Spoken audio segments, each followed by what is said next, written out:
దేవుడు ఒక్కొక్కరిని ఒక్కొక్క ఉద్దేశంతో ఒక్కొక్క ప్రణాళికతో పిలుస్తాడు. దేవుని శక్తి మీ మీద ఉంది, దేవుని బలము మీ మీద ఉంది, దేవుని ప్రభావం ప్రసన్నత మీ మీద ఉంది దేవుని బిడ్డలారా. ఎందుకంటే దేవుడు నీతిమంతులుగా తన రక్తం చేత కడుక్కుని మిమ్మల్ని పిలుచుకోవడమే కాదు, కానీ మిమ్మల్ని మహిమపరచాలి అనుకుంటున్నాడు. అంటే మీ ద్వారా మహిమ కనబడాలి, మీ ద్వారా దేవుని శక్తి కనబడాలి, మీ ద్వారా దేవుని వెలుగు కనబడాలి. మీరు ఒక ప్రకాశంగా ఉండాలి, ఒక తేజస్సుగా ఉండాలి, ఒక మహిమగా ఉండాలి.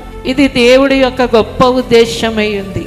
ఈ చివరి దినాలలో ఈ లోకములో జీవించడం అనేది బహు కష్టంగా ఉన్న దినాలు.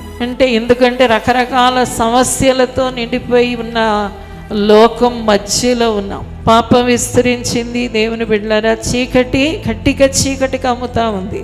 భూమి మీద ప్రతిదీ సమస్యగా కష్టంగా ఉన్న దినాల్లో ఒక దేవుని బిడ్డగా నీవు బ్రతకడానికి దేవుడు పిలుపునివ్వడమే కాదు, నీకు సహాయం చేయడమే కాదు, కానీ నీ నుండి తన మహిమ ప్రకాశించాలని చూచుకుంటున్నాడు. అంతేకాదు ఈ చీకటి లోకంలో నీవు ఆయన రాకడలో ఎత్తబడాలని చూస్తున్నాడు.